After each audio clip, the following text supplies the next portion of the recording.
Hello, thank you for watching. Elise makes a bunch of videos, and today I want to talk about my travels in the country of England. So this is my travel vlog number 3. I'm just kind of highlighting different countries that I've really spent time in, sort of chronologically. So first one was Canada, that's where I was born and live, I guess.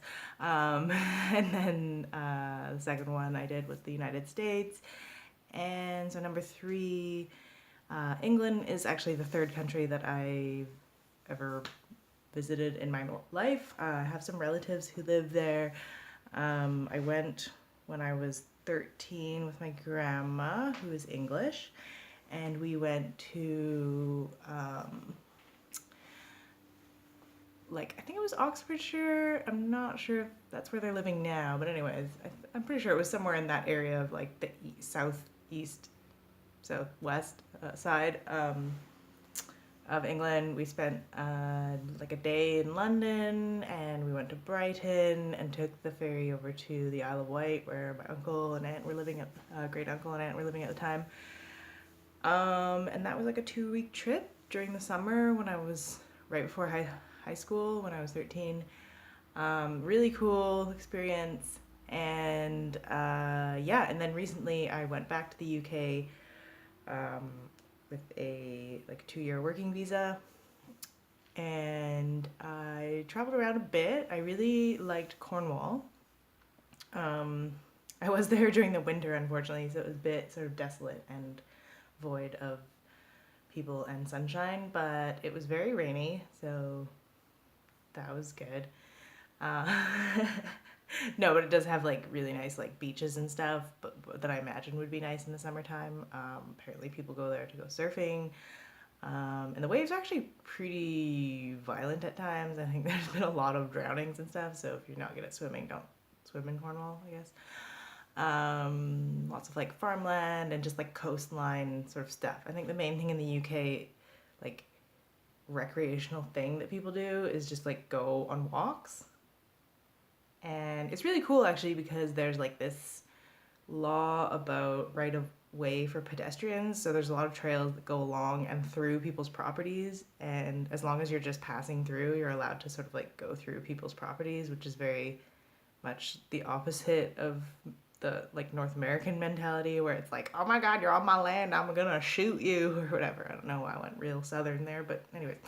Um, but yeah, so you can just pretty much go through these paths that are like on people's farms or through coastlines or just this is very random. It's pretty cool.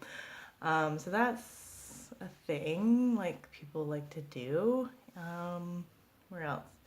I stayed in Brighton for a bit. It's much bigger than I remember when I was younger, and it's a super like university younger party crowd. I think nowadays it's more like a weird suburb of London though, and I'm not like a big city, like a huge big city. I like medium sized cities, so London is just too big for me. Um, so it's like a day trip maybe if that. It's usually I just end up in London because you have to go there to go to other places. It's like a transit hub. Um, so yeah, I know a lot of people love London. I'm sorry, I don't. But anyways, that's that's my 2 cents on London. Stonehenge was cool. I did that one day, a little day trip. It's all sort of like gated off now because it's become such a popular attraction. You can't actually go into the area where the stones are because people would ruin it probably. But yeah, there's some cool ones that are like similar in Scotland that I went to, but I won't talk about that here because Scotland has its own video, and any English or Scottish people watching this will understand that cannot have one video for both. Um, anyways, that'll be travel vlog number 8. Okay, so there's some in between if you know how numbers work. But I will get to it. Anyways, back to England. I also lived in Liverpool for a bit, so if you saw my story time about working at Subway in Liverpool in the middle of the night, yeah, that was a good time. I actually really liked Liverpool. It's like I said, I don't like big cities, and it's like even though it's a city, it's so like welcoming and friendly. Like the people are just so down to earth. And if you want to get into like English culture, like sort of thing, I guess, they're really into football. So like there's this whole like culture around it. It's super funny. I was living sort of like in the Anfield area ish, like Everton, near Everton Park. So it was like near where all the matches were in the two stadiums. And yeah, so the whole big thing about it. People just come in to do hen do's and stag do's and just generally just party weekends or whatever. And then the other big thing is like sports events. So there's that, and then there's the horse thing that happens. I can't remember what it's called.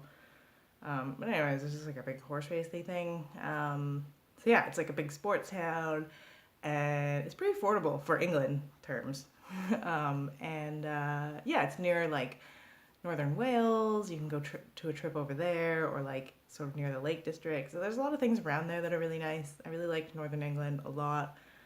Didn't really plan on going there in the beginning, but glad that I did. And I would like to see more of the southeast coast of England. So it's definitely one of those places where I'd like to go back. It's like anywhere that you actually move to, you realize like the more that you travel there, the more there actually is to see, and like these little areas you can live in and see new things like all the time, and just that you didn't realize were right there all along. So who knows? It's crazy. It's endless possibilities. Anyways, I hope you enjoyed my video about England, and if you are traveling there and you are not a European citizen, definitely look into the immigration and stuff. You definitely need an exit flight and sometimes proof of funds and all that sort of thing. So look into it if you're a European citizen. At the moment, there isn't any issues with going in and out, so go check it out. And have a good one. Peace.